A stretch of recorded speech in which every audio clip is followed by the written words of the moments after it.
네, 안녕하세요. 박영식입니다. 방금 뜬 JTBC의 단독 보도에 따르면 이 청문회, 국회의 탄핵 청문회라고 우리가 부르죠.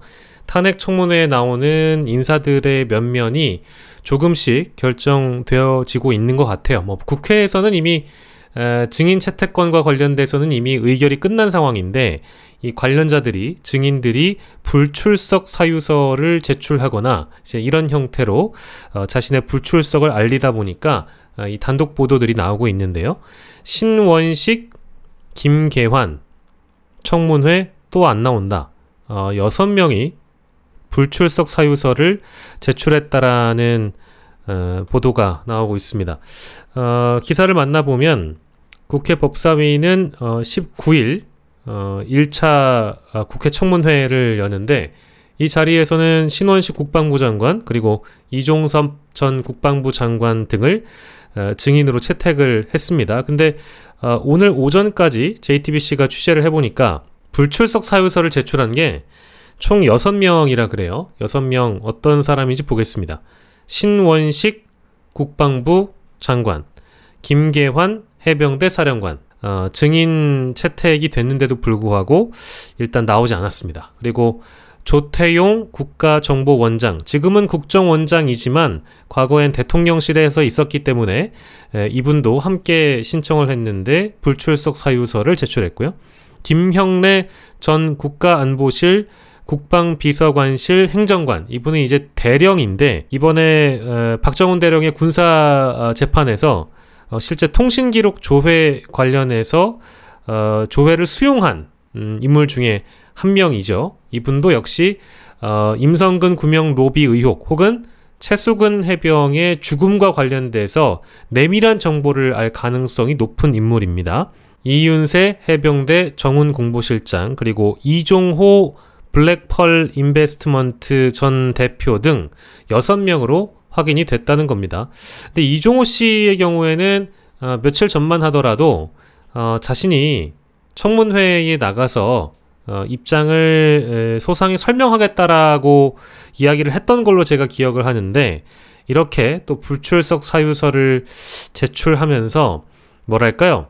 1차 국회 청문회의 핵심적인 증인이라고 할 수 있는 사람들이 조금씩 구멍이 나고 있다. 이제 요 대목이 좀 걱정이 되네요.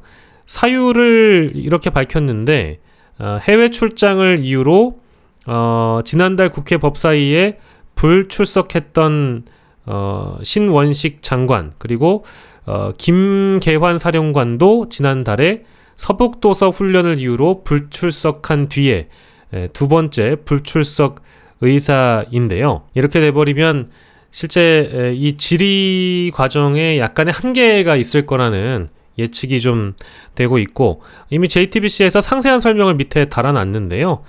당시 국가안보실장이었던 조태용 국정원장, 이종섭 전 장관과 통화한 사실이 최상병 순직 사건 이첩 그리고 회수 이후의 국면에서 이미 통신기록 조회로 드러난 바 있고, 김형래 전 행정관의 경우에는 제가 이분이 대령이라고 했잖아요. 근데 이 대통령실에 이 파견이 가 있는 상황이기 때문에 최상병 순직 이후부터 해병대와 안보실 소통에 이른바 연결고리가 되었다라는 대목이 보이고, 그리고 정훈공보실장은 박정훈 전 수사단장이 장관한테 보고할 때 그때 인물들의 면면이 있었어요. 그때 뭐 신범철 차관도 있었나?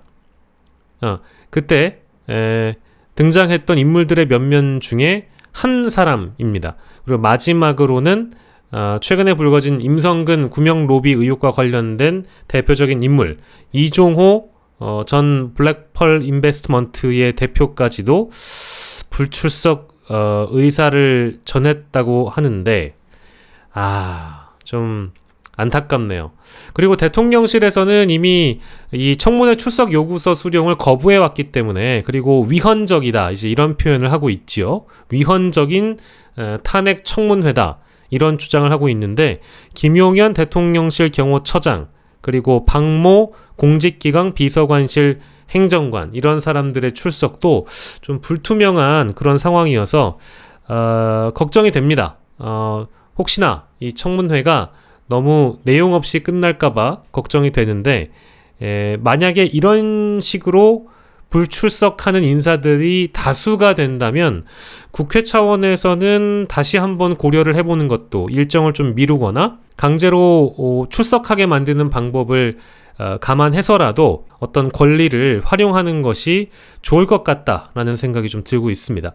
그리고 더불어서요, 지금 이 추경호 국민의힘 원내대표가 민주당이 정권을 흔들어서 이재명 살리기를 하고 있다, 이제 그런 책동을 막아내겠다라고 밝히고 있는데, 저는 이 탄핵 청원 청문회의 위헌성에 대해서 제가 좀 말씀을 드리고 싶은데, 뭐 저와도 아주 절친인 신인규 변호사도 이제 이 관련 내용에 대해서 본인이 포스팅을 해놨습니다만, 실제로 대한민국 헌법 제26조를 보면은요, 모든 국민이 법률이 정하는 바에 따라서 국가기관에 문서로 청원할 권리를 가진다.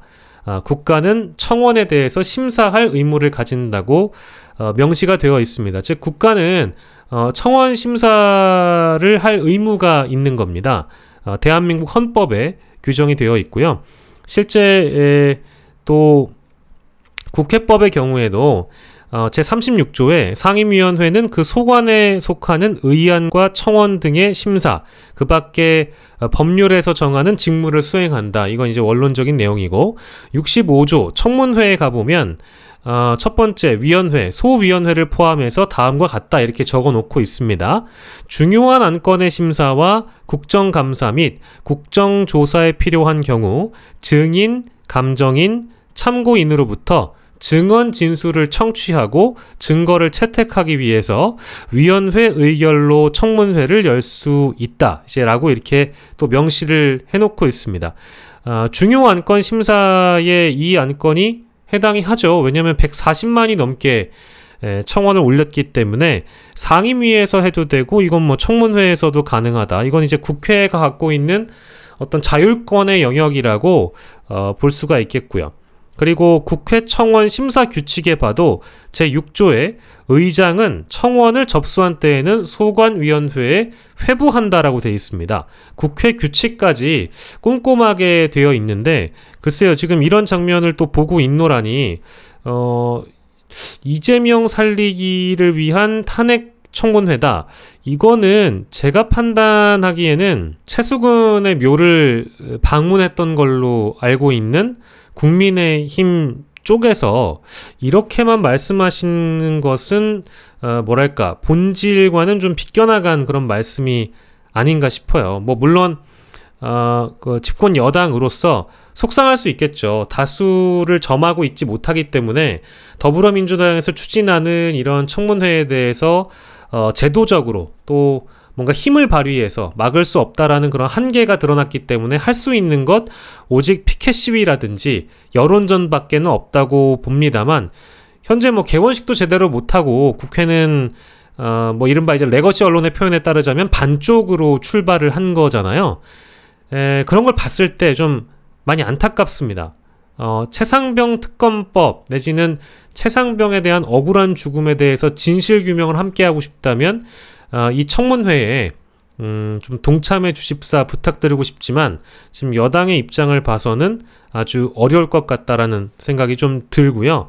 아무튼 오늘 전해드린 내용 중에 하나, 바로 신원식, 김계환 비롯해서 또 이종호 블랙펄 인베스트 전 대표까지 청문회에 안 나온다고 하니까 씁쓸하기도 해서요. 국회 차원에 특히 이제 더불어민주당에서 그냥 이대로 증인들이 불출석한 상황에서 청문회를 진행할 수 있을지, 뭐 물론 인물들은 많이 있습니다만 이 사람들 외에도 여타 다른 증인들이나 참고인들이 있긴 한데, 그렇지만 뭔가 좀 더 핵심으로 본질로 다가가기 위해서는 신원식, 김계환이라든지 핵심 관련자들은 당연히 나와서 증인 선서도 하고 증언도 해주길 바랬는데, 지난번 청문회 때와 유사한 상황이 연출되고 말았습니다.